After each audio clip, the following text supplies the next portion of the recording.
2 months ago, I did a video on 10 famous crowns from Europe. Well, today, based on popular demand, I'm going to do one on 10 famous crowns from Asia. I've chosen a variety of crowns from different regions and different time periods, and this time I'm simply going to go through them from east to west. So let's get to it.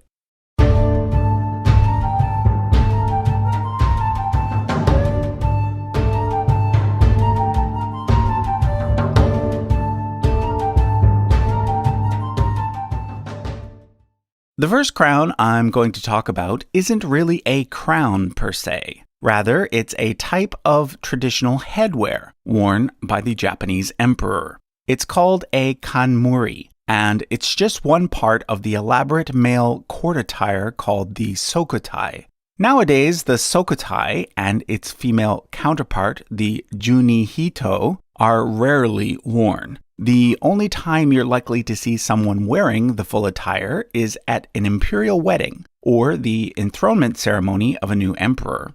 But over the centuries, the traditional cap, the kanmuri, has been worn by many different types of people. In addition to emperors and the immediate members of the imperial court, it was also worn by Shinto priests, shoguns, samurai warriors, and in certain circumstances, even everyday folk. You can see from this diagram that the kanmuri consists of 3 main parts, along with a hairpin.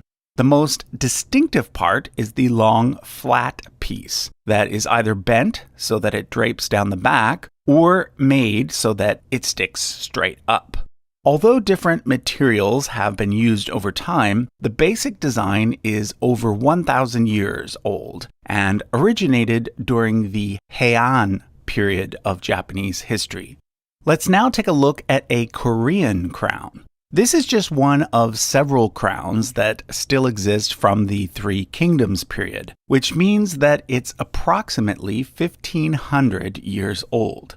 Back then, there were 3 main kingdoms on the southern Korean peninsula, named Baekje, Shilla, and Gaya.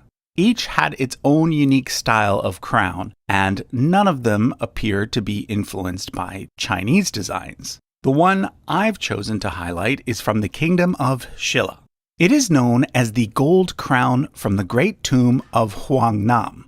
However, please note that Hwangnam is not the name of the king who wore the crown. Rather, Hwangnam is simply the name of the neighborhood in the former Shilla capital city of Gyeongju, where the tomb was found. It is actually not known which king or queen it belonged to.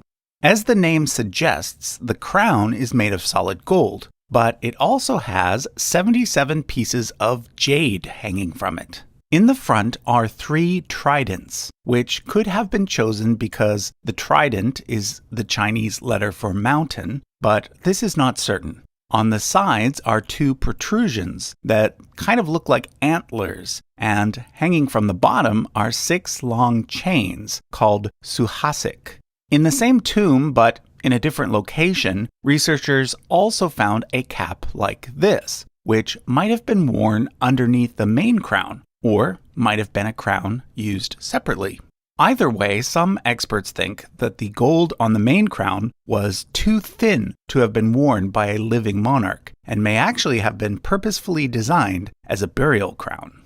We now come to the dominant force in East Asia for most of history. China.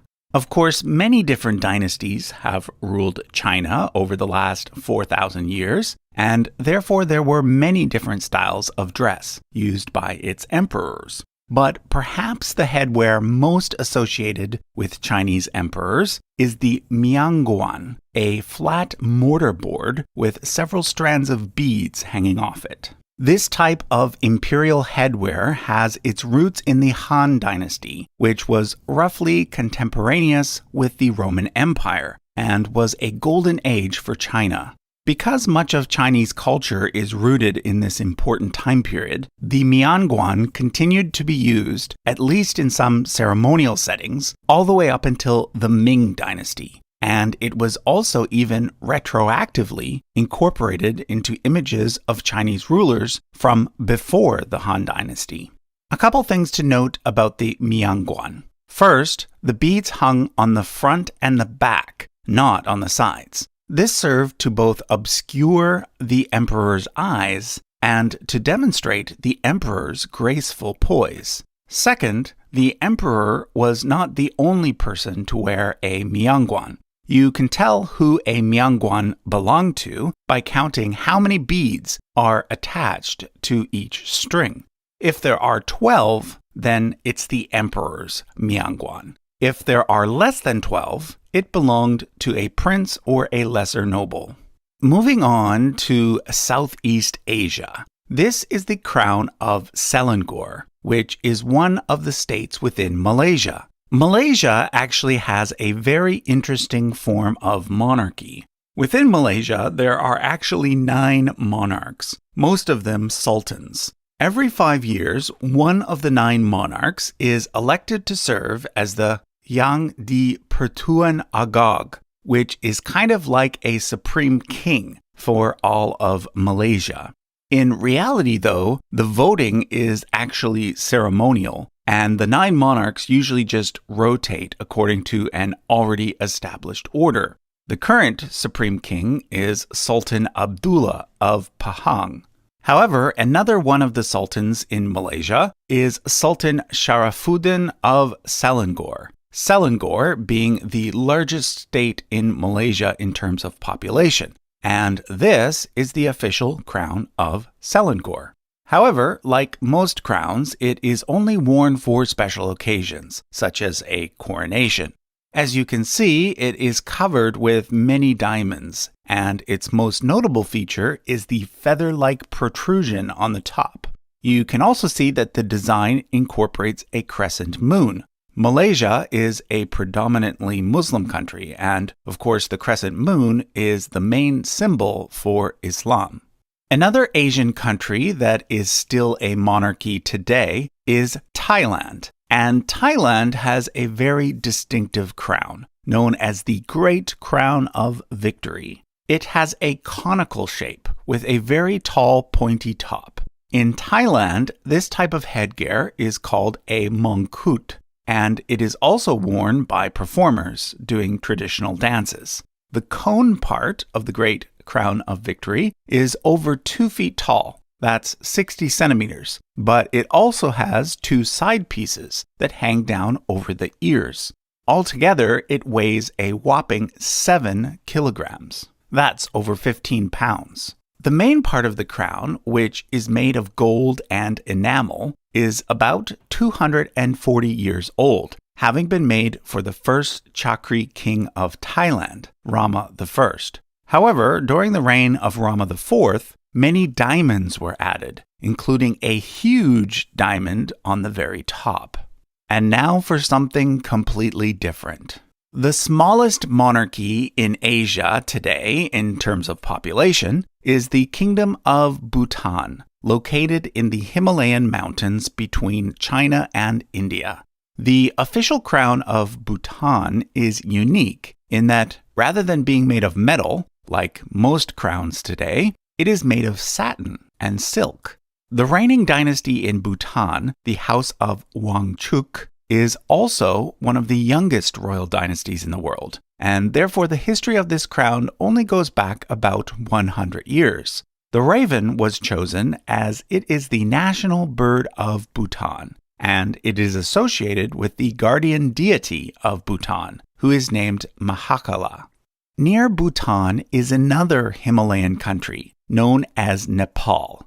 Today, Nepal is a federal republic, but up until 2008, it was a monarchy, and this was its crown. Unlike Bhutan's crown, it is covered in over 2,000 pearls, 730 diamonds, and several other precious stones.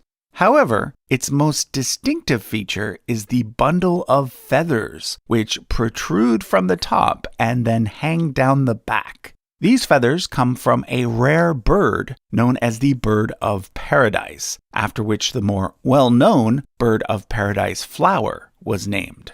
Nowadays, the former monarchy of Nepal is mostly associated with the 2001 Nepalese royal massacre, an event that left the king and 9 other members of the royal family dead.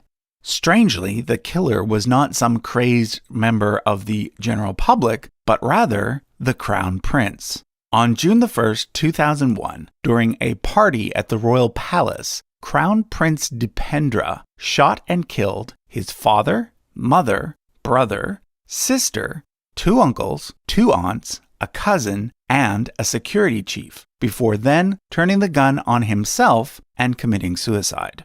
Another strange thing about the event is that the killer actually lived for 3 days in a coma, during which time he officially succeeded his father as king. Upon his death, his uncle Gyanendra became king and ended up being the last king of Nepal, the monarchy being disestablished 7 years later. While we're talking about Nepal, let me show you another Nepalese crown. This one is much older, going back about 750 years, making it one of the oldest surviving crowns from the region. We now come to India. As I've mentioned several times on this channel, India, throughout most of its history, was not a single unified state.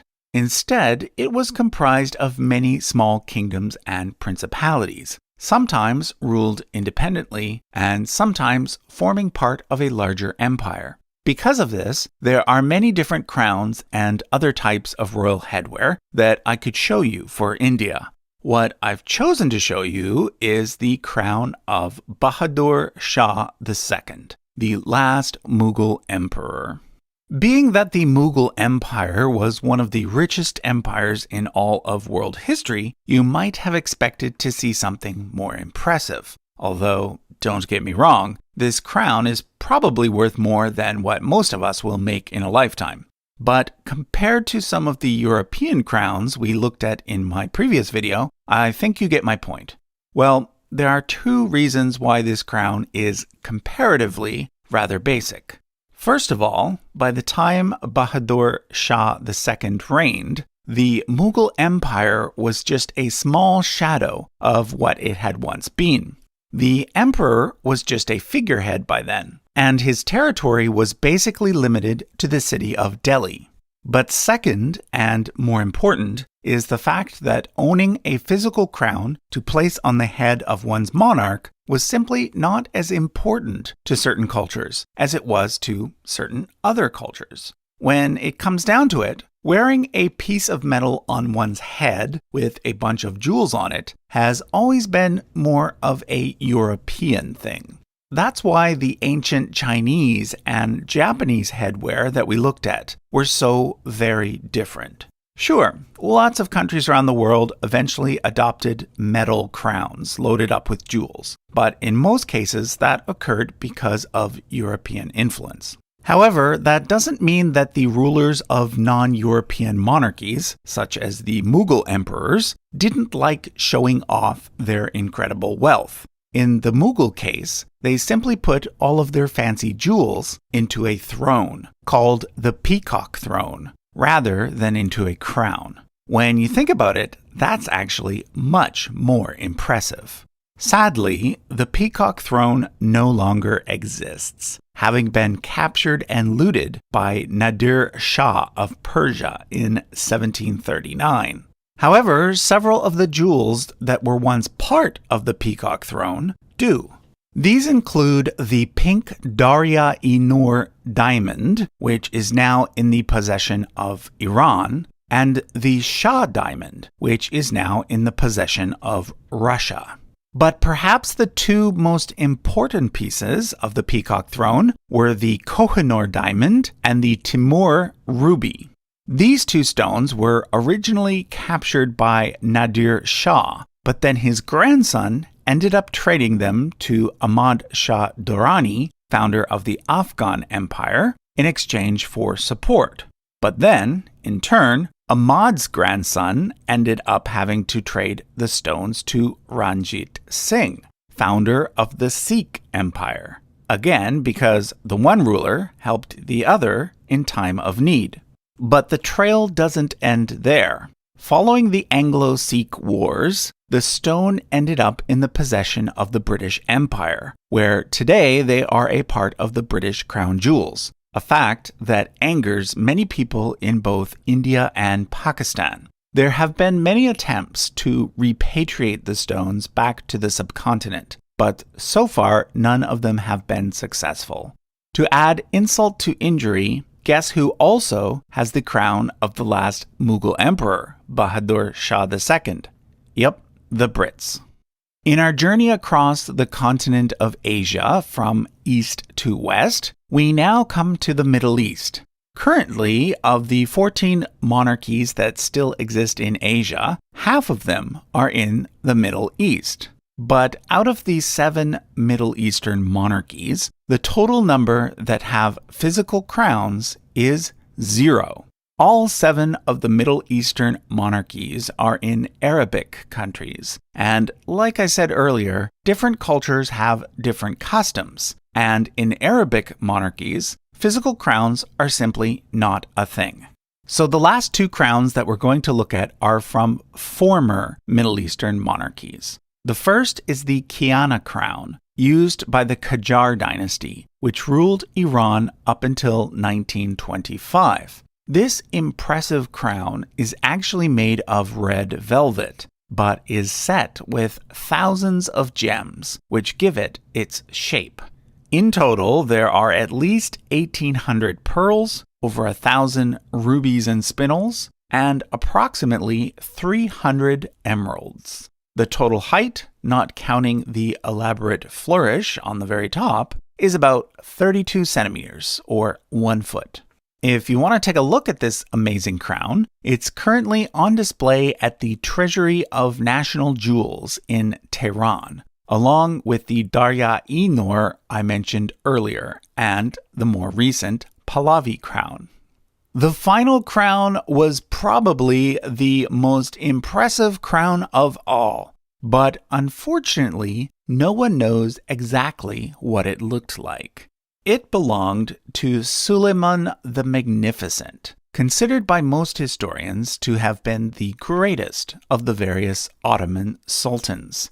Now, as a sultan, Suleiman would have primarily worn a turban, not a crown. So it is thought that he probably had this made just to impress and intimidate the nearby Europeans. You'll notice that it looks a lot like the papal tiaras worn by popes. And this is actually on purpose. Papal tiaras always have 3 levels, but as you can see, Suleiman's crown had 4. This was his way of saying that he outranked everyone, even the Pope.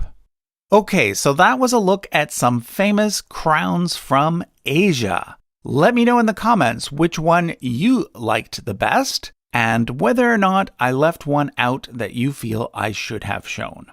Thanks for watching.